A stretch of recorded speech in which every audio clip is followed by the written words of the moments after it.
Chemist JS આજનો જે topic છે અથવા આજનો જે ચેપ્ટર છે ચેપ્ટર નંબર 6 તત્વોનું અલગીકરણના સિદ્ધાંત અલગીકરણના સામાન્ય સિદ્ધાંત અને પ્રક્રમો એટલે કે પ્રક્રિયાઓ તો ચેપ્ટર નંબર 6 જે છે એ તત્વોનું અલગીકરણના સામાન્ય સિદ્ધાંત અને તેના પ્રક્રમો જે ચેપ્ટર છે એ ચેપ્ટર છે આપણા માટે 6 માર્ક્સનું 6 માર્ક્સમાંથી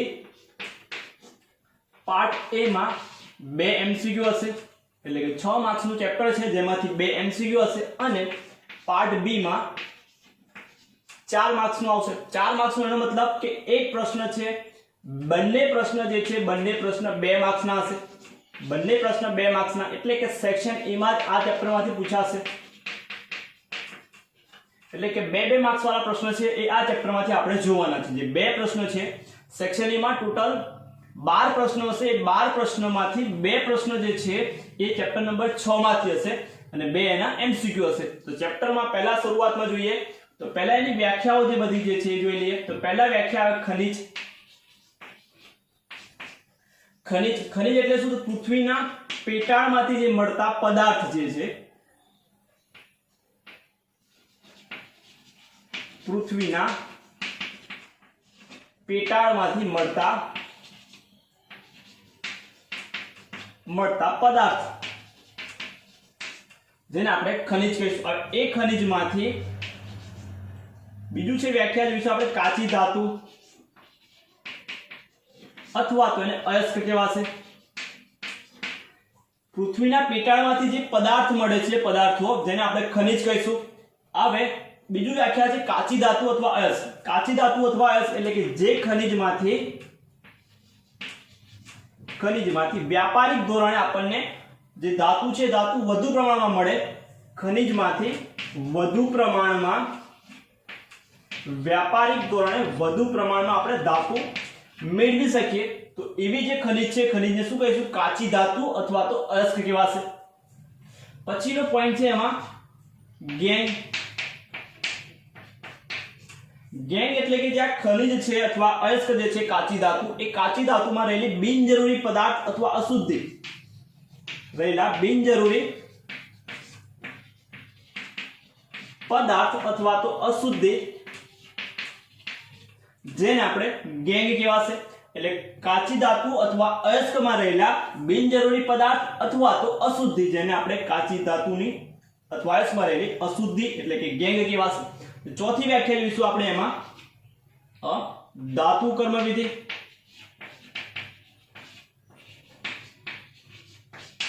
ધાતુ કર્મવિધિ એટલે કે આ જે કાચી ધાતુ છે અથવા અયસ્ક છે જેમાંથી પદ્ધતિસર વૈજ્ઞાનિક અને ટેકનોલોજી પદ્ધતિસર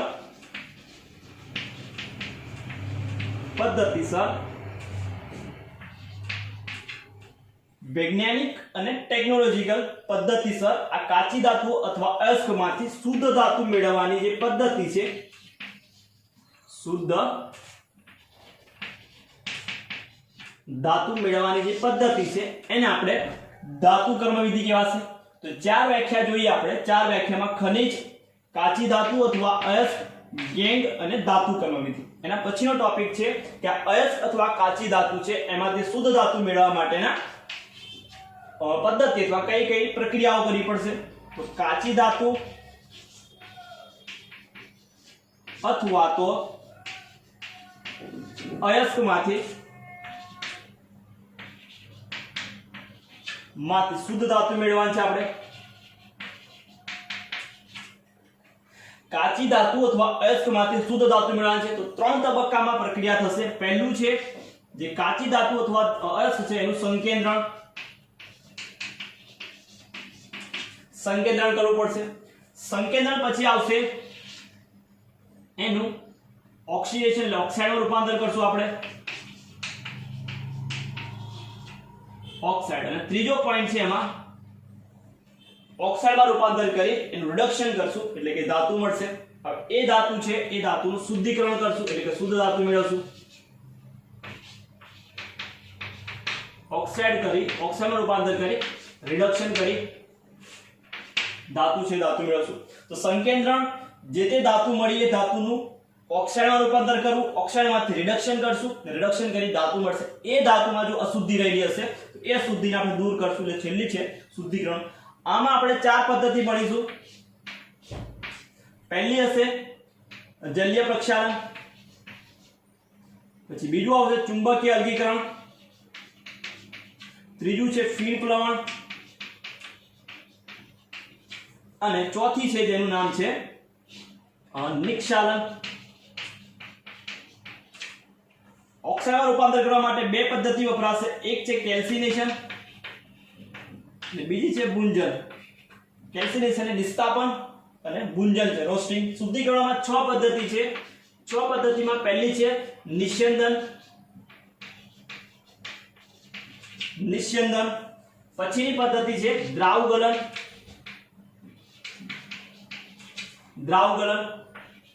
અને ત્રીજી પદ્ધતિ છે વિદ્યુત વિભાજન, ચોથી પદ્ધતિ ઝોન શુદ્ધિકરણ અને પાંચમી પદ્ધતિ જેનું નામ છે બાષ્પ કલા શુદ્ધિકરણ અને છઠ્ઠી ભણીશું આપણે ક્રોમેટોગ્રાફી।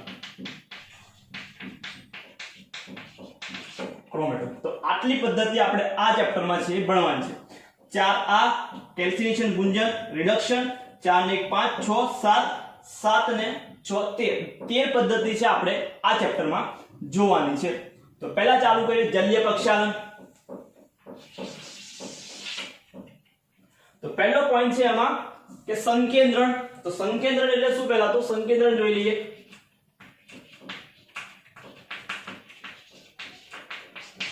સંકેન્દ્રણ એટલે કે કાચી ધાતુ અથવા અયસ્કમાં રહેલી બિનજરૂરી પદાર્થ એટલે કે અશુદ્ધિ, રેતી કે માટી છે તેને દૂર કરવાની એ પદ્ધતિને સંકેન્દ્રણ કહેવાશે। એટલે કે શોર્ટમાં લખીએ આપણે કે કાચી ધાતુ અથવા અયસ્કમાં રહેલી બિનજરૂરી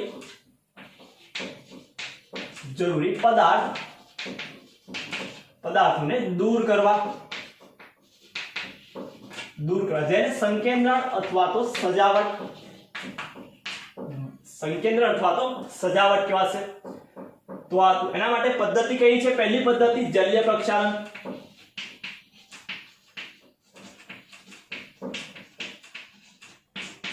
જલીય પ્રક્ષાલનમાં શું કરવાનું છે? તો કાચી ધાતુ અથવા અયસ્ક છે, પહેલા સિદ્ધાંત કયો છે? તો પહેલાનો સિદ્ધાંત છે તો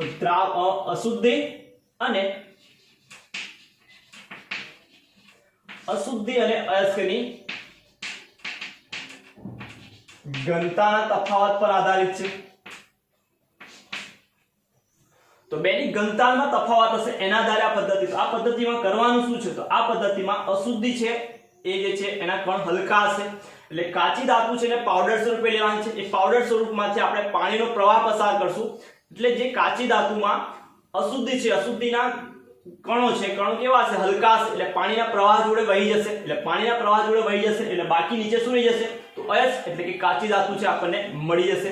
તો આ હતી જલીય પ્રક્ષાલન પદ્ધતિ। બીજી પદ્ધતિ એમાં છે આપણે ફીણ પ્લવન પદ્ધતિ।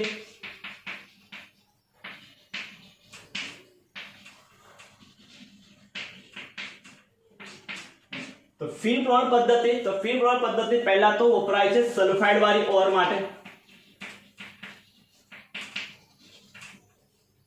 સલ્ફાઇડ વાળી અયસ્ક માટે યુઝ થશે। સલ્ફાઇડ વાળી જે અયસ્ક છે એના માટે આપણે ફીણ પ્લવન પદ્ધતિ ઉપયોગી થશે। ફીણ પ્લવન પદ્ધતિમાં જે સલ્ફાઇડ વાળી ઓર છે, કાચી ધાતુ છે, અયસ્ક છે, એને આ રીતે પાત્રમાં લેવાની છે પાણી સાથે। હવે એમાં થશે શું? તો જે અશુદ્ધિ છે, અશુદ્ધિ પાણીમાં દ્રાવ્ય થશે, એટલે અશુદ્ધિ જે છે એ પાણીમાં ભીંજાશે, એટલે પાણીમાં દ્રાવ્ય મતલબ ભીની થશે। જ્યારે આપણી જે કાચી ધાતુ છે સલ્ફાઇડ વાળી અથવા તો અયસ્ક જે છે એ તેલમાં ભીંજાશે, પાણીમાં નહીં ભીંજાય, તેલમાં ભીંજાશે। તો આ જે પાત્રમાં છે આપણે લીધું અયસ્ક લીધી, જેમાં શુદ્ધિ પાણીમાં ભીંજાશે, જ્યારે કાચી ધાતુ તો અયસ્ક છે તે તેલમાં ભીંજાશે। તો આમાં નાખીશું આપણે હવે સંગ્રાહક। સંગ્રાહક શું કરશે? તો કાચી ધાતુને પોતાની સપાટી પર લઈ લેશે, પોતાની સપાટી પર સંગ્રાહક તરીકે વપરાશે શું? સંગ્રાહક તરીકે વપરાશે પાઇન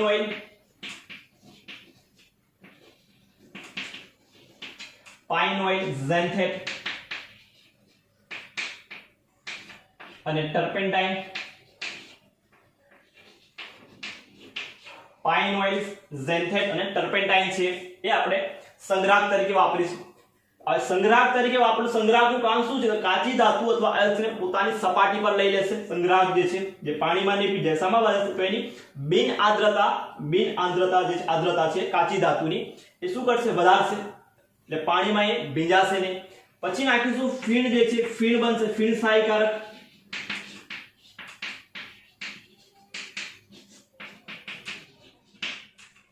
ફીણ સહાયકારક, તો ફીણ સહાયકારક માટે વપરાશે એનિલિન. ફીણ સહાયકારક તરીકે એનિલિન અથવા તો ક્રેસોલ જે છે વપરાશે. અને આમાં પાઇન ઓઇલ, ઝેન્થેટ એટલે બીજું છે ફેટી એસિડ. ટર્પેન્ટાઇન નહીં આવે. શું આવશે? ફેટી એસિડ આવશે. ચોકડીમાં ફેટી એસિડ છે. તો આ આપણે સહાયકારક, ફીણ સહાયકારક છે એનિલિન અને ક્રેસોલ. આમાં નાખેલું હશે પેડલ હશે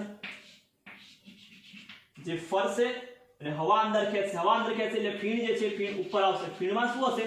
તો ફીણમાં જે છે એ અયસ્ક અથવા કાચી ધાતુ, આ ફીણને આપણે કલેક્ટ કરી એટલે ભેગી કરી અને એમાંથી કાચી ધાતુ છે કાચી ધાતુ મેળવી શકીએ. તો આ હતી ફીણ પ્લવન પદ્ધતિ.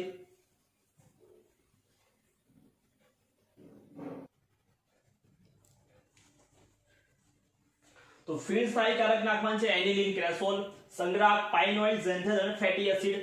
અને કાચી ધાતુ જે છે તેલમાં જે છે ભીંજાશે, જ્યારે અશુદ્ધિ છે પાણીમાં. તો આ રીતે જે છે આપણે પેડલ ફેરવશું એટલે ફીણ જે છે ફીણ ઉપર આવશે.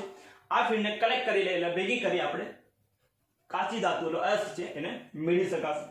આમાં જો 2 સલ્ફાઇડ વાળી ઓર હોય તો એને કઈ રીતે અલગ કરવી? તો 2 સલ્ફાઇડ વાળી ઓર હોય સપોઝ, તેમાં માટે તેલ અને પહેલું છે એમાં તેલ અને પાણીનું પ્રમાણ જે છે એ નક્કી કરી. તેલ અને પાણીનું પ્રમાણ છે એને નક્કી કરી અલગ કરી શકાય. અથવા તો જો એમાં અવનમક ઉમેરીને કરી અવનમક તરીકે શું વાપરીશું? તો અવનમક તરીકે NaCN આપણે યુઝ કરીશું. NaCN જો આપણી જે અયસ્ક છે એમાં 2 સલ્ફાઇડ ઓર છે, એક PbS છે અને બીજી છે ZnS. જેમાંથી આપણે જરૂરી છે PbS, આપણે આ જરૂર છે નહીં. તો આપણે નાખીશું NaCN. તો NaCN નું કામ શું? તો NaCN નું કામ છે, NaCN છે આ ZnCN જોડે સંકીર્ણ બનાવશે એટલે આ બે ભેગા થાય અને બની જશે એક સંકીર્ણ. સંકીર્ણ શું હશે? પાણીમાં દ્રાવ્ય હશે. અને આ દ્રાવ્ય છે સંકીર્ણ નીચે રહી જશે અને આ ZnPbS છે એ ફીણ જોડે ઉપર આવશે. ફીણમાં ઉપર આવશે જેને આપણે કલેક્ટ કરી ભેગું કરી અને આપણે એને અલગ કરી શકશું. તો આ રીતે છે અલગ કરવું. અવનમક અથવા તેલ અને પાણીના પ્રમાણ જે છે પ્રમાણને નક્કી કરી આ રીતે એને 2 સલ્ફાઇડ વાળી ઓર છે જેમાંથી એક સલ્ફાઇડ વાળી ઓર આપણે મેળવવી હોય અથવા જરૂરી હોય તો એ મેળવી શકાય. તો આ હતું ફીણ પ્લવન પદ્ધતિ. નેક્સ્ટ આપણું જે સંકેન્દ્રની પદ્ધતિ છે ચુંબકીય અલગીકરણ.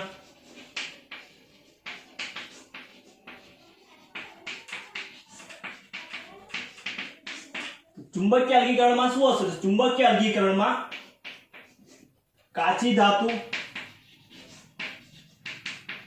અથવા તો અયસ્ક અને અશુદ્ધિ વચ્ચે અશુદ્ધિમાં શું હશે? તો અશુદ્ધિમાં ચુંબકીય ગુણધર્મનો તફાવત હશે. ચુંબકીય ગુણધર્મના આધારે એનું છે અલગીકરણ કરાશે. જો બેમાંથી કોઈ એક ચુંબકીય અલગીકરણ માટે આ બેમાંથી કોઈ એક ચુંબકને આકર્ષણ પામતો હશે તો એને અલગીકરણ આ રીતે કરી શકાશે. તો એના માટે એક મેગ્નેટિક રોલર હશે જે મેગ્નેટ, એની પર કન્વેયર બેલ્ટ એટલે કે આ રીતે પટ્ટો હશે, વાહક પટ્ટો. આ રોલર છે ચુંબકીય રોલર. આ પટ્ટા પર આપણે પાવડર કરેલી જે ઓર છે કાચી ધાતુ નાખશું. આ રોલર ફરશે એટલે આ જે છે ચુંબક એટલે જે કણો ચુંબકને આકર્ષણ પામે છે એ કણો આ બાજુ ચુંબક રોલર છે રોલરની નજીક પડશે. જે કણો બિનચુંબકીય છે ચુંબકને આકર્ષણ પામતા નથી તેવા કણો છે આ રીતે દૂર પડશે. અહીંયા જે પડ્યા હશે બધા ચુંબકીય કણો હશે એટલે કે ચુંબક વડે આકર્ષણ પામતા હશે એવા કણો હશે. જ્યારે આ બાજુ જે કણો પડશે અથવા જે પડશે એ હશે બિનચુંબકીય.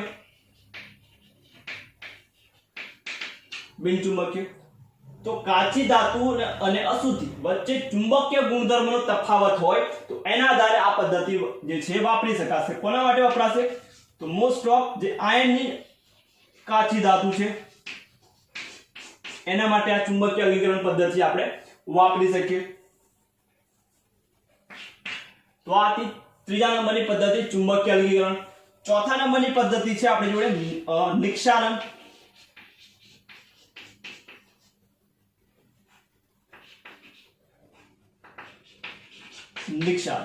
નિક્ષાલનનો સિદ્ધાંત શું છે?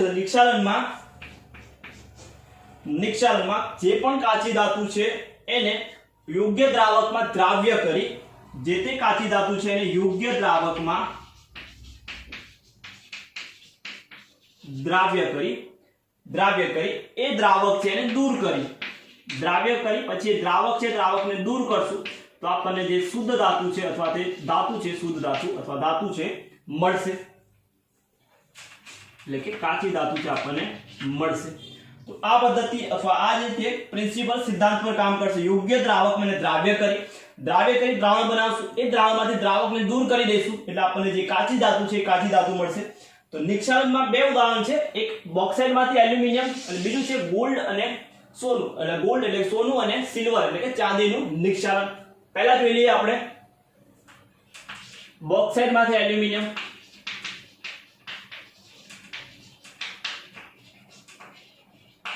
બોક્સાઇટમાંથી એલ્યુમિના.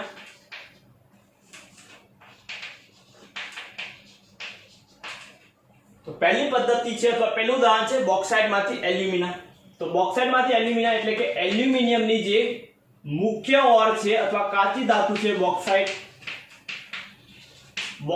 બોક્સાઇટમાં અશુદ્ધિ કઈ હોય? તો બોક્સાઇટમાં અશુદ્ધિ તરીકે એક તો SiO2, બીજું એમાં હશે આયર્ન ઓક્સાઇડ,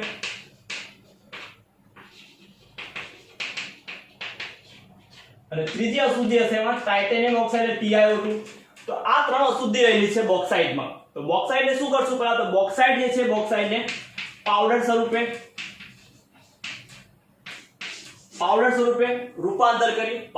રૂપાંતર કરી એમાં નાખશું NaOH.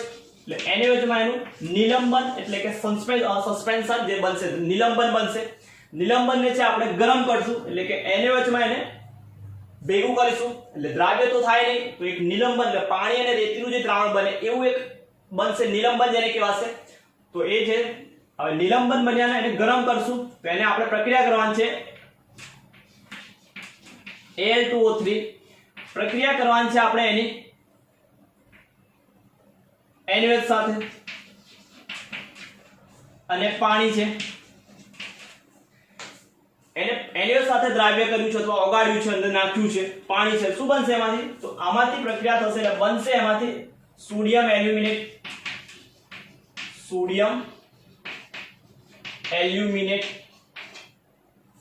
એટલે પહેલા શું કરવાનું છે આપણે? તો પહેલા છે બોક્સાઇટને પાવડર સ્વરૂપમાં લાવવાનું છે. પાવડર સ્વરૂપમાં લાવ્યા પછી એને NaOH માં ડાયજેસ્ટ કરવાનું છે એટલે કે NaOH માં નિલંબન બનશે. હવે નિલંબનને ગરમ કરશું એટલે કે નિલંબનને 473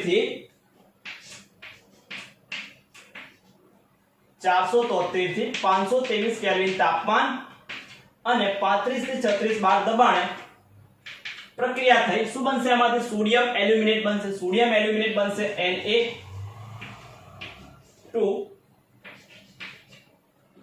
NaAlOH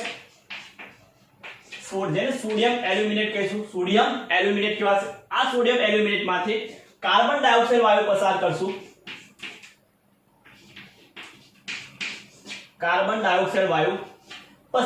પહેલા તો આપણી ત્રણ અશુદ્ધિ હતી, આ બે છે એમાંથી આયર્ન ઓક્સાઇડ અને TiO2 એ NaOH સાથે કોઈ પ્રક્રિયા નહીં કરે એટલે બાકી રહી ગઈ એટલે દૂર થઈ ગઈ. જ્યારે SiO2 છે એ NaOH સાથે પ્રક્રિયા કરી અને સોડિયમ સિલિકેટ બનાવી દેશે. તો આપણે દ્રાવણમાં બે વસ્તુ હશે, એક તો સોડિયમ એલ્યુમિનેટ અને સોડિયમ સિલિકેટ. હવે જો કાર્બન ડાયોક્સાઇડ વાયુ પસાર કરશું તો કાર્બન ડાયોક્સાઇડ વાયુ પસાર કરશું તો સોડિયમ સિલિકેટ છે દ્રાવણમાં રહી જશે, જ્યારે સોડિયમ એલ્યુમિનેટ છે CO2 વાયુ પસાર કરતા એમાંથી મળશે આપણે જળયુક્ત એલ્યુમિના ઓક્સાઇડ, એટલે કે જળયુક્ત એલ્યુમિના મળશે, જળયુક્ત એલ્યુમિના એટલે કે Al2O3.XH2O મળશે, Al2O3.XH2O મળશે। જ્યારે દ્રાવણમાં શું રહી જશે તો દ્રાવણમાં રહી જશે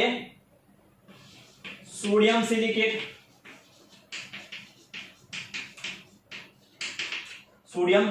રહી જશે। હવે આ જે છે દ્રાવણને આપણે ગાળી લઈશું એટલે ઓક્સિડ સ્વરૂપે આપણને સોડિયમ આ જે છે એલ્યુમિનેટ મળ્યું। હવે આ એલ્યુમિનેટને આપણે સોડિયમ જળયુક્ત એલ્યુમિના છે એને આપણે ગરમ કરશું એટલે કે પાણી છે પાણી દૂર થશે અને Al2O3 છે આપણને મળશે, એટલે કે XH2O છે દૂર થશે અને આપણને Al2O3 છે આપણને મળશે। તો આ હતી બોક્સાઇટમાંથી આપણે એલ્યુમિના મેળવવાની નિક્ષાલન પદ્ધતિ। તો આ રીતે એની પદ્ધતિ અથવા આ છે પ્રક્રિયા વપરાશે। પછીનું પદ્ધતિ બીજું ઉદાહરણ હતું એમાં ગોલ્ડ અને સિલ્વરનું નિક્ષાલન।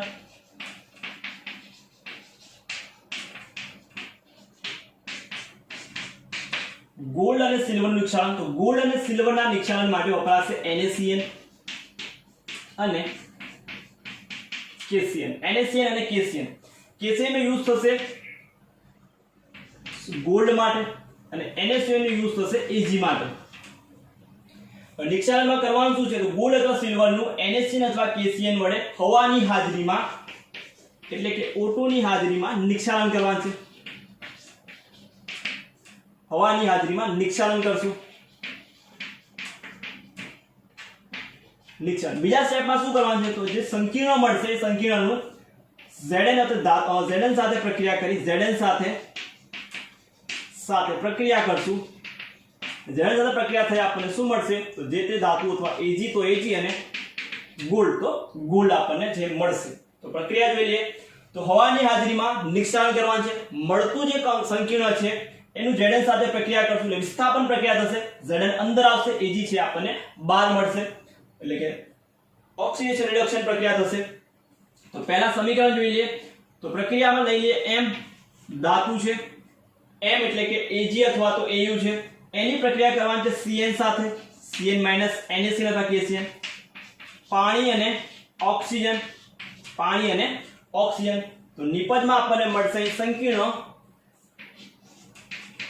MOH2 minus MOH2 minus plus OH minus છે, સોરી અહીં બનશે MCN2 અને OH minus છે છૂટું પડશે। તો યાદ કઈ રીતે રાખશું તો યાદ રાખશું આપણે અહીંથી યાદ રાખવાનું 1 ના ડબલ 2 2 ના ડબલ અહીં આવશે 4 અને 4 ના ડબલ 8 1 2 4 8 1 2 4 અને 8 તો અહીં 8 4m છે એટલે અહીં આવશે 4 અને અહીં પણ લખી નાખશું 4OH તો 4m અને આ છે પહેલું સમીકરણ। હવે આ જે સંકીર્ણ મળ્યું એની પ્રક્રિયા કરવાની છે Zn સાથે, તો પ્રક્રિયા કરીએ તો MCN CN2 માઈનસ કેટલા મોલ 2 મોલ જેની પ્રક્રિયા કરવાની છે Zn સાથે। તો નિપજમાં મળશે આપણને 2m પ્લસ સંકીર્ણ બનશે Zn CN4 -2 Zn CN4 -2। તો આ આપણી છે ધાતુ છે, ધાતુ મળશે Zn છે, Zn અંદર આવશે અને Mn છે બહાર, એટલે M એટલે જે ધાતુ છે આપણી સિલ્વર અથવા ગોલ્ડ એ બહાર આવશે। તો આપણને આ રીતે છે ધાતુ છે ધ્યાતુ મળશે। તો આ તો નિક્ષાલન સિલ્વર અને ગોલ્ડનું NaCN અને KCN વડે ઓક્સિજનની હાજરીમાં। તો આ સમીકરણ છે યાદ રાખવાનું, metal M cyanide Cn H2O ને 1 2 4 8 1 2 4 8 અને આ બાજુ બે બાજુ 44 યાદ રાખી લો 4 4 આવશે। બીજી પ્રક્રિયામાં 2 છે આ બાજુ પણ 2 યાદ રાખી લઈશું તો 2 MCN2 Zn અંદર આવશે અને M છે બહાર આવશે। ટોપિક સ્ટાર્ટ કરીએ આપણો કેલ્સિનેશન અથવા તો બીજું નામ છે એનું વિસ્થાપન। તો તો આ પદ્ધતિમાં આપણે જે સંકેતિત કરી કાચી ધાતુ એમાંથી ધાતુ મેળવવાની છે. તો પહેલા એને ઓક્સાઇડમાં રૂપાંતર કરશું, ઓક્સાઇડમાં રિડક્શન કરશું. તો ઓક્સાઇડમાં રૂપાંતર કરવા માટેની પદ્ધતિ છે બે, એક કેલ્સિનેશન અને ભુંજન. પહેલા કેલ્સિનેશન જોઈએ. તો કેલ્સિનેશનમાં ગરમ કરવાનું છે. કેલ્સિનેશનમાં જે કાચી ધાતુ હતી એને ગરમ કરી બાષ્પશીલ દ્રવ્યોને દૂર કરવા. ગરમ કરી બાષ્પશીલ દ્રવ્યોને ઓક્સિજનની ગેરહાજરીમાં અથવા હવાની ગેરહાજરીમાં અથવા મર્યાદિત પ્રમાણમાં ગરમ કરી બાષ્પશીલ દ્રવ્યો છે, બાષ્પશીલ દ્રવ્યોને દૂર કરવા, જેને આપણે કેલ્સિનેશન કહેવાશે. સપોઝ આપણી જોડે છે Fe2O3.XH2. જો આને ગરમ કરીશું આપણે તો Fe2O3 પ્લસ XH2O છે દૂર થશે, XH2O દૂર થશે.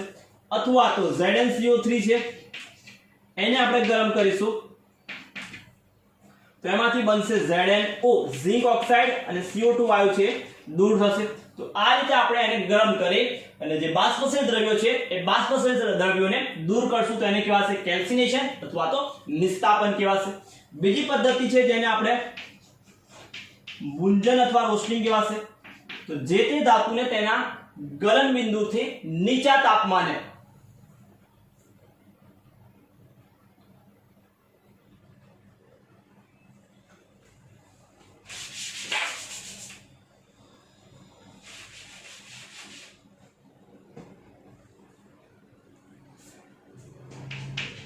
તો નેક્સ્ટ ટોપિક છે આપણો ભુંજન,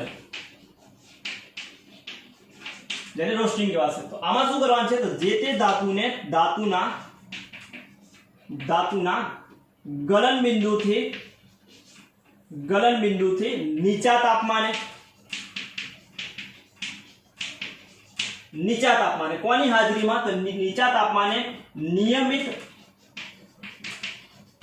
નિયમિત ઓક્સિજનની અથવા હવાના પુરવઠામાં ગરમ કરવામાં આવશે તો એને શું કહેવાશે? ભુંજન કહેવાશે. તો જે તે ધાતુને તેના ગલન બિંદુથી નીચા તાપમાને નિયમિત હવાની હાજરીમાં અથવા નિયમિત ઓક્સિજનના પુરવઠાની હાજરીમાં ગરમ કરશું તો શું બનશે? ઓક્સાઇડમાં રૂપાંતર થશે. તો એને કઈ પદ્ધતિ કહેવાશે? કેલ્સિનેશન. અને આમાં શું હશે? મોસ્ટ ઓફ કઈ ધાતુ હશે? સલ્ફાઇડ વાળી ઓર યાદ રાખી લઈશું. સલ્ફાઇડ વાળી ઓર છે એમાંથી જે બનશે SO2 બનશે. અને આ SO2 નો ઉપયોગ આપણે H2SO4 ની બનાવટમાં કરી શકાય. SO2 નો ઉપયોગ H2SO4 ની બનાવટમાં થઈ શકે. તો સમીકરણ જોઈએ. આપણી જોડે છે ZnS. પ્રક્રિયા કરવાની છે ઓક્સિજનની હાજરીમાં O2 માં. ગરમ કરશો અને નિપલમાં મળશે zinc oxide plus SO2. Balance કરી રીતે યાદ રાખશું. તો આ બાજુ યાદ રાખશું 23 અને આ બાજુ યાદ રાખશું 22. 23 એટલે 2 અને 3 અને આ બાજુ યાદ રાખશું 22. તો આ 22. એ જ રીતે PbS પ્લસ O2 તો યાદ રાખજો 23. નિપલમાં મળશે શું? તો PbO પ્લસ 2SO2 તો 23. અને આ બીજું છે Cu2S. તો એમાં પણ ઓક્સિજનની હાજરીમાં ગરમ કરશું તો એમાં પણ નિપલ મળશે Cu2O પ્લસ SO2. બેલેન્સ તો કઈ રીતે યાદ રાખશું? 23. તો અહીં 23 આવશે, આ બાજુ 22 આવશે. 23 અને 22. તો આ તો ભુંજન અને કેલ્સિનેશન. નેક્સ્ટ ટોપિક છે હવે ઓક્સાઇડનું રિડક્શન કરવાનું છે. ઓક્સાઇડનું રિડક્શન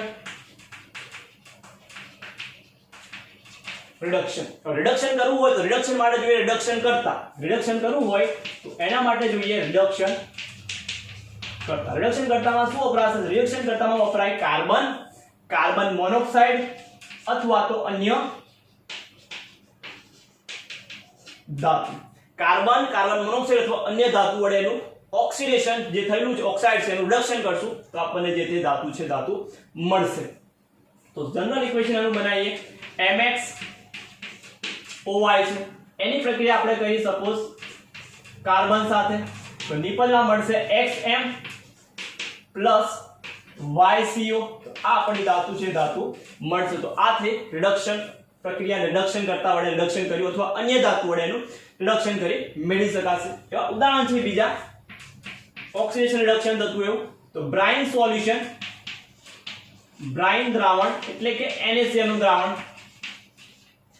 NaCl ના દ્રાવણનું જો વિદ્યુત વિભાજન કરીએ તો એમાંથી આપણે નિપજ શું મળશે? નિપજમાં મળશે Cl2 પછી મળશે H2 અને અન્ય નિપજ તરીકે મળશે NaOH. અન્ય નિપજ તરીકે મળશે NaOH. પીગલિત NaCl નું છે તો પીગલિત NaCl માં આપણને મળશે સોડિયમ ધાતુ અને Cl2 તો આ બે હતા ઓક્સિડેશન રિડક્શન ના જે હતા એ ઉદાહરણ હતા. હવે આ બીજું સ્ટેપ આપણું કમ્પ્લીટ થયું. સંકેન્દ્ર ધાતુમાંથી ધાતુ મળી એ ધાતુનું શુદ્ધિકરણ કરવાનું છે. તો નેક્સ્ટ ટોપિક છે ત્રીજા નંબરનો ટોપિક આપણો શુદ્ધિકરણમાં કઈ પદ્ધતિ વપરાશે? શુદ્ધિકરણમાં 6 પદ્ધતિ હતી. નિસ્યંદન, પછી હતું દ્રાવગલન, વિદ્યુત વિભાજન, ઝોન શુદ્ધિકરણ, બાષ્પકલા, છેલ્લું હતું ક્રોમેટોગ્રાફી. તો ત્રીજો ટોપિક હતો આપણો શુદ્ધિકરણ. શુદ્ધિકરણમાં શું જોયું? તો શુદ્ધિકરણમાં પહેલી પદ્ધતિ છે આપણી નિસ્યંદન. નિસ્યંદન કોના માટે વપરાશે? તો નિસ્યંદન માટે એમસીક્યુ માં પૂછાઈ શકે એવો Zn અને Hg માટે વપરાશે. ઝિંક અને મર્ક્યુરી યાદ રાખી લઈશું. ઝિંક અને મર્ક્યુરી જેવી કેવી? તો ઝિંક અને મર્ક્યુરી જેના નીચા ઉત્કલન બિંદુ ધરાવતી ધાતુ છે એના માટે આ પદ્ધતિ. ઝિંક અને મર્ક્યુરી જેવી નીચા ઉત્કલન બિંદુ ધરાવતી ધાતુ માટે વપરાશે. તો ધાતુમાં શું થશે પ્રક્રિયામાં? તો જે અશુદ્ધિ છે એનું અશુદ્ધિને બાષ્પીભવન દ્વારા દૂર કરવામાં આવશે. બાષ્પીભવન દ્વારા અશુદ્ધિ છે અશુદ્ધિ દૂર થશે એટલે નિસ્યંદિત તરીકે આપણને શું મળશે? તો નિસ્યંદિત તરીકે આપણને આ શુદ્ધ ધાતુ છે મળે છે. તો આ હતી પહેલી પદ્ધતિ શુદ્ધિકરણની, નિસ્યંદન. જે નીચા ઉત્કલન બિંદુ ધરાવતી ધાતુ ઝિંક અને મર્ક્યુરી માટે વપરાશે. જેમાં અશુદ્ધિ છે એ અશુદ્ધિને બાષ્પીભવન દ્વારા દૂર કરશું અને નિસ્યંદિત તરીકે આપણને શુદ્ધ ધાતુ મળે છે. નેક્સ્ટ પદ્ધતિ છે આપણી શુદ્ધિકરણની દ્રાવગલન. દ્રાવગલન કોના માટે વપરાશે? દ્રાવગલન ટીન જેવી જેને SN કહેવાશે, SN જેવી નીચા ગલન બિંદુ ધરાવતી ધાતુ માટે. આવી ધાતુને શું કરવાનું છે? આવી ધાતુને ઢાળવાળી સપાટી પરથી ગરમ છે એટલે પસાર કરશું. તો પીગળેલી અવસ્થામાં આપણને જે ધાતુ છે ધાતુ મળશે અને અશુદ્ધિ છે અશુદ્ધિ ઉપર રહી જશે. તો નીચા તાપમાન એટલે કે નીચા ગલન બિંદુ ધરાવતી ટીન જેવી ધાતુ માટે દ્રાવગલન પદ્ધતિ વપરાશે. અશુદ્ધિ છે અશુદ્ધિ કઈ રહી જશે? ઘન અવસ્થામાં રહી જશે. જ્યારે પીગળેલી અવસ્થામાં આપણને ધાતુ છે એ ધાતુ મળશે. દ્રાવગલન પદ્ધતિમાં ઢાળવાળી સપાટી પરથી પસાર કરતા આપણને શુદ્ધ ધાતુ મળે છે. ત્રીજું છે આપણું વિદ્યુત વિભાજન.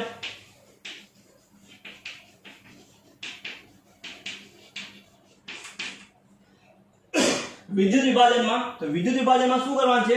તો વિદ્યુત વિભાજનમાં એક પાત્રમાં જે તે ધાતુ છે ધાતુનું ક્ષારનું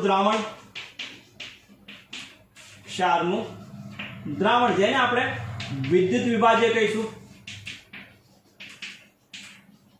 વિદ્યુત વિભાજ્યમાં મૂકવાનું છે આપણે બે ધાતુ. અશુદ્ધ ધાતુ છે, અશુદ્ધ ધાતુનો સળિયો છે એનોડ તરીકે, અને બીજું રાખીશું આપણે એમાં શુદ્ધ ધાતુનો સળિયો કેથોડ તરીકે. અશુદ્ધ ધાતુ છે એનો સળિયો એનોડ તરીકે અને શુદ્ધ ધાતુ છે એનો સળિયો કેથોડ તરીકે એટલે કે શુદ્ધ ધાતુ છે બધી કેથોડ પર જમા થશે અને દ્રાવણમાં જે બાકીની અશુદ્ધિ છે એનોડ બાજુ ભેગી થશે. એને આપણે એનોડ પંખ કહેવાશે. પ્રક્રિયામાં એનોડ જે છે એની પર થશે ઓક્સિડેશન એટલે કે Mn M છે આ અશુદ્ધ છે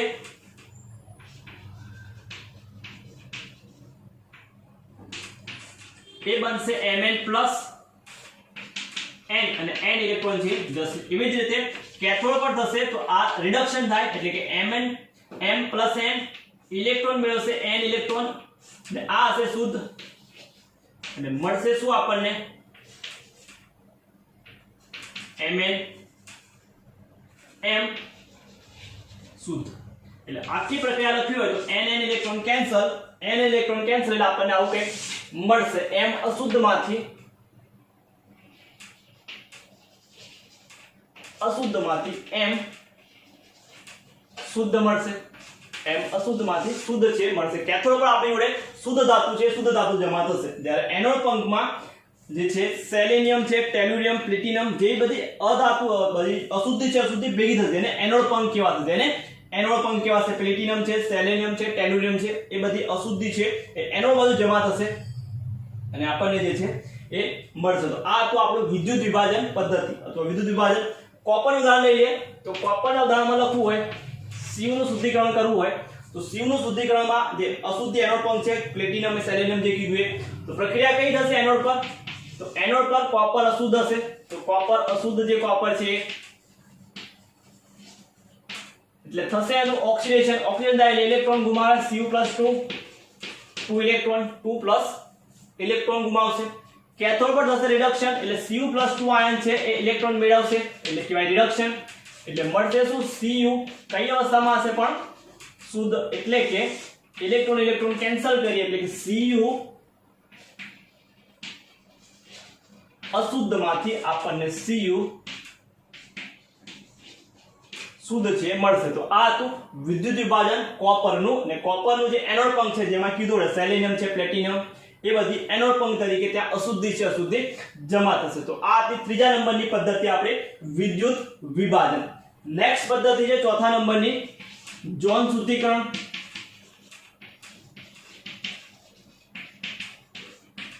ઝોન શુદ્ધિકરણ અથવા તો એને ઝોન રિફાઇનિંગ કહેવાશે.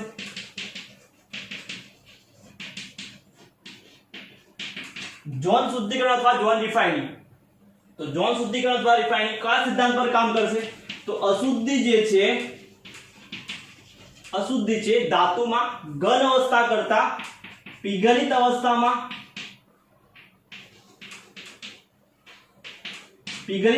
વધારે સ્થાયી છે. પીગલિત અવસ્થામાં એટલે અશુદ્ધિ છે પીગલિત અવસ્થામાં વધારે સ્થાયી. તેમાં એક મોબાઈલ હીટર હશે આ રીતનું એક શૂન્યાવકાશ કરેલું પાત્ર જેવું હશે જેમાં અશુદ્ધ ધાતુનો આપણે સળિયો મૂકેલો હશે. ઉપરથી એના પર મોબાઈલ હીટર છે એ મોબાઈલ હીટર આપણે પાસ કરશું. હવે મોબાઈલ હીટર પાસ થશે આ શૂન્યાવકાશ કરેલું ઇન્સ્ટ્રુમેન્ટ છે આપણી જોડે. આ અશુદ્ધ ધાતુનો સળિયો છે. મોબાઈલ હીટર જેમ ફરશે એમાં અશુદ્ધિ જે છે અશુદ્ધિ પીગળેલી છે. અશુદ્ધિ પીગળિત અવસ્થામાં કેવી છે વધારે સ્થાયી છે ઘન અવસ્થા કરતા. એટલે આ અશુદ્ધિ છે અશુદ્ધિ જેમ મોબાઈલ હીટર ફરશે એમ અશુદ્ધિ છે અશુદ્ધિ આગળ થતી જશે. આગળ જેમ જેમ આગળ જશે એમ પાછળનો ભાગ જે છે શુદ્ધ ધાતુ એ કેવો ઘન અવસ્થામાં આવતો જશે એટલે ઘન અવસ્થામાં બનશે. આવું આપણે વારંવાર આ મોબાઈલ હીટરને ફેરવશું એટલે અશુદ્ધિ છે કોઈ એક છેડા પર સપોઝ આ છેડા પર આપણી જોડે અશુદ્ધિ છે બધી ભેગી થઈ તો આ છેડાને આપણે અહીંથી કટ કરી નાખીએ તો આટલો ભાગ છે આપણને શુદ્ધ મળશે અને આ શુદ્ધિ છે બધી દૂર થશે જેને આપણે ઝોન શુદ્ધિકરણ અથવા ઝોન રિફાઇનિંગ કહેવાશે. તો અશુદ્ધ ધાતુનો સળિયો છે જેને મોબાઈલ હીટર વારંવાર ફેરવાથી અશુદ્ધિ છે કોઈ એક છેડા પર ભેગી થશે એકઠી થશે અને આપણે કટ કરી લઈશું એટલે અશુદ્ધિ છે એ દૂર થશે અને શુદ્ધ ધાતુનો છે સળિયો છે આપણે શુદ્ધ ધાતુ મળશે. કોના માટે વપરાય છે આ પદ્ધતિ તો અર્ધવાહકો માટે જેમાં સિલિકોન છે, ગેલિયમ છે, જર્મેનિયમ, ઇન્ડિયમ છે આવી બધી જે અર્ધવાહક છે એના માટે આ પદ્ધતિ છે પદ્ધતિ વપરાય. કઈ પદ્ધતિ ઝોન શુદ્ધિકરણ અથવા ઝોન રિફાઇનિંગ. કયા પર તો કે કેટલીક ધાતુ છે જેમાં અશુદ્ધિ છે એ પીગલિત અવસ્થામાં વધારે સ્થાયી ઘન અવસ્થા કરતા પીગલિત અવસ્થામાં વધારે સ્થાયી છે તો એને પીગલિત અવસ્થામાં લઈ જઈશું એટલે પીગલિત અવસ્થામાં એ થઈ જશે. જેમ જેમ આ સળિયો આ મોબાઈલ હીટર છે ફરશે એમ એમ અશુદ્ધિ છે એ બધી પીગલિત અવસ્થામાં છે ને વારંવાર ફેરવશું એટલે કોઈ એક બાજુ પાછળના ભાગમાં જેમ જેમ આ મોબાઈલ હીટર આવે છે પાછળના ભાગમાં ધાતુ છે એ ઘન અવસ્થામાં આવશે. જ્યારે અશુદ્ધિ છે કોઈ એક છેડા પર આપણે એને ભેગી કરીશું ને છેડાને કટ કરી લઈશું એટલે આપણને શુદ્ધ ધાતુનો સળિયો છે શુદ્ધ ધાતુ છે મળશે. તેને ઝોન શુદ્ધિકરણ અથવા ઝોન રિફાઇનિંગ કહેવાશે. અર્ધવાહક માટે વપરાય સિલિકોન, જર્મેનિયમ, ગેલિયમ અને જર્મેનિયમ અને ઇન્ડિયમ જે છે જેના માટે આપણે આ પદ્ધતિ છે બોરોન આવી અર્ધવાહક છે એ અર્ધવાહક માટે શુદ્ધિકરણમાં આ પદ્ધતિ છે પદ્ધતિ વપરાશે. 7 નંબરની પદ્ધતિ છે શુદ્ધિકરણની બાષ્પ કલા શુદ્ધિકરણ.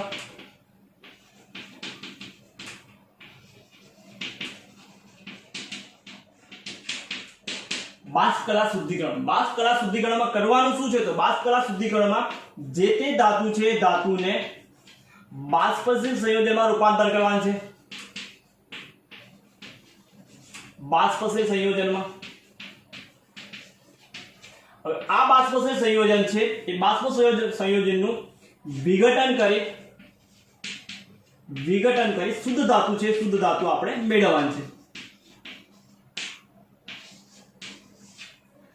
તો બાષ્પકલા શુદ્ધિકરણમાં જે પણ ધાતુ છે, ધાતુને કોઈ પદાર્થ સાથે પ્રક્રિયા કરી બાષ્પશીલ સંયોજન બનાવશું અને એ બાષ્પશીલ સંયોજનમાંથી વિઘટન કરી શુદ્ધ ધાતુ છે, ધાતુ મેળવવાનું છે. તો આ પહેલા તો જે પદાર્થ છે, ધાતુ કેવી હોવી જોઈએ? જે સહેલાઈથી પ્રક્રિયા કરી બાષ્પશીલ સંયોજન બનાવે.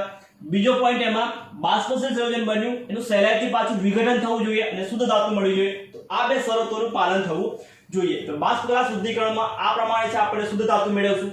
એમાં બે પદ્ધતિ છે. એક પદ્ધતિ છે મૂળ કાર્બોનિલ. મૂળ કાર્બોનિલ મોસ્ટ ઇમ્પોર્ટન્ટ ટોપિક આપણો મૂળ કાર્બોનિલ. મૂળ કાર્બોનિલમાં કોનું શુદ્ધિકરણ? તો કે નિકલના શુદ્ધિકરણ માટે વપરાશે.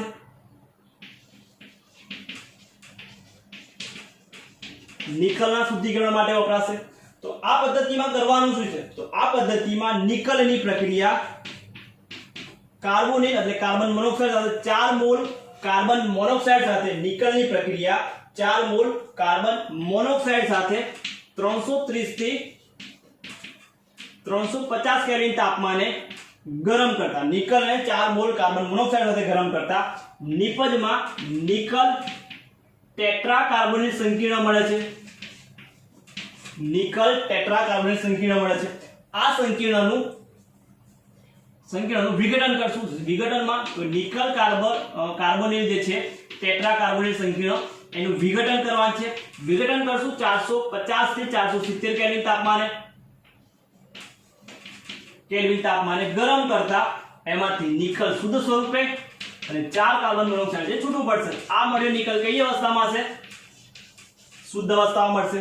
તો આથી મૂળ કાર્બોનિલ પદ્ધતિ જે મૂળ નામના વૈજ્ઞાનિકે શોધી હતી માટે મૂળ કાર્બોનિલ પ્રક્રિયા કહીશું. કોના માટે વપરાય? નિકલના શુદ્ધિકરણ માટે વપરાય. કરવાનું શું છે પદ્ધતિમાં? તો નિકલની પ્રક્રિયા કાર્બન મોનોક્સાઇડ સાથે કરતા સંકીર્ણ મળશે નિકલ ટેટ્રાકાર્બોનિલ, જેનું વિઘટન કરશું તો વિઘટન કરતા કાર્બન મોનોક્સાઇડ બાષ્પશીલ છે દૂર થશે અને નિકલ છે શુદ્ધ સ્વરૂપે આપણને મળશે. તો આ હતી મૂળ કાર્બોનિલ પ્રક્રિયા એનઆઈ નું શુદ્ધિકરણ.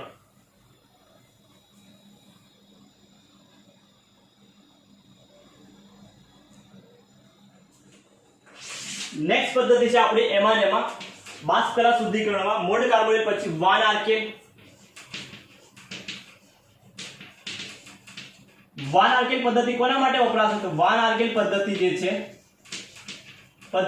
એ વપરાશે ઝિર્કોનિયમ Zr અને ટાઇટેનિયમ માટે Ti માટે. ઝિર્કોનિયમ અને ટાઇટેનિયમ માટે વપરાશે.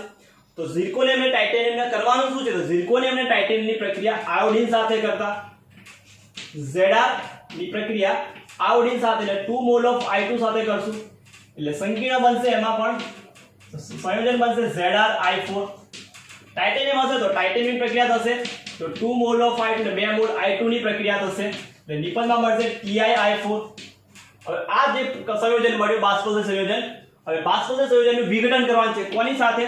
તો 1800 કેલ્વિન તાપમાને ટંગસ્ટનના તાર પર વિઘટન કરતા એટલે જે સંયોજન છે ZrI4 એનું 1800 કેલ્વિન તાપમાને ટંગસ્ટનના તાર પર વિઘટન થશે. ટંગસ્ટનના તાર પર Zr છે જમા થશે. ટંગસ્ટનના તાર પર તો આપણને મળશું તો Zr + 2I2 પાછું છે ઊંધું લખી નાખવાનું તો આપણને Zr જે મળ્યું કઈ અવસ્થામાં હશે? શુદ્ધ અવસ્થામાં મળશે. એવી રીતે ટાઇટેનિયમ Ti વાળાનું કરીએ વિઘટન તો TiI4 એનું પણ વિઘટન કરીશું 1800 કેલ્વિન તાપમાને. કોની પર? તો કે ટંગસ્ટનના તાર પર.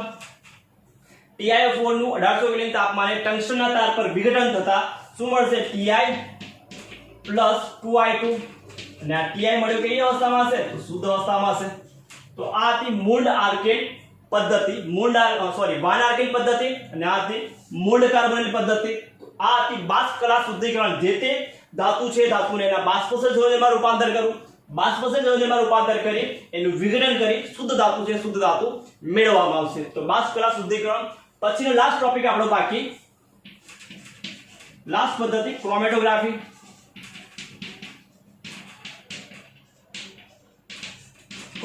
ક્રોમેટોગ્રાફીનો સિદ્ધાંત તો એ અધિશોષણના સિદ્ધાંત પર કાર્ય કરે છે. અધિશોષણના સિદ્ધાંત પર કાર્ય કરે છે. બીજું કે જે ધાતુનું પ્રમાણ ખૂબ જ ઓછું હોય, જે ધાતુનું પ્રમાણ ઓછું હોય અને અશુદ્ધિ અને એના ગુણધર્મો કેવા હોય? સમાન હોય. ધાતુ અને અશુદ્ધિ છે એના ગુણધર્મ સમાન હોય ત્યારે આ પદ્ધતિ આપણે ક્રોમેટોગ્રાફી પદ્ધતિ છે વપરાશે. પહેલું તો ક્રોમેટોગ્રાફી અધિશોષણના સિદ્ધાંત પર કાર્ય કરે છે. ત્યારે ઉપયોગમાં લઈશું કે જ્યારે ધાતુનું પ્રમાણ ખૂબ જ ઓછું હોય, ધાતુ અને અશુદ્ધિ બંનેના ગુણધર્મ લગભગ સમાન હોય ત્યારે આ પદ્ધતિ છે વપરાશે. એના પ્રકાર છે, 3 પ્રકાર છે. સ્તંભ ક્રોમેટોગ્રાફી,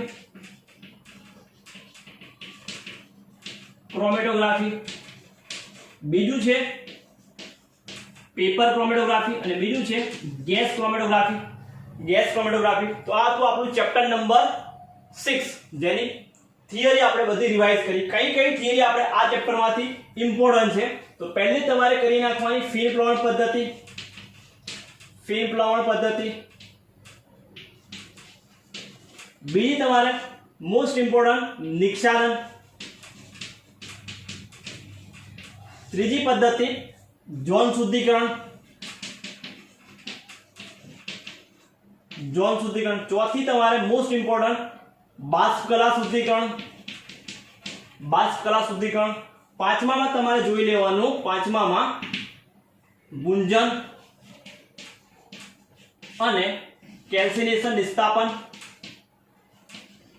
આટલી પદ્ધતિ તમારે મોસ્ટ ઇમ્પોર્ટન્ટ, આટલી પદ્ધતિ તો ખાસ કરી દેવાની. બાકીનું બધું વાંચવાનું પણ આ પદ્ધતિ છે ખાસ કરવાની. તો આ તો આપણું ચેપ્ટર નંબર 6 નું રિવિઝન.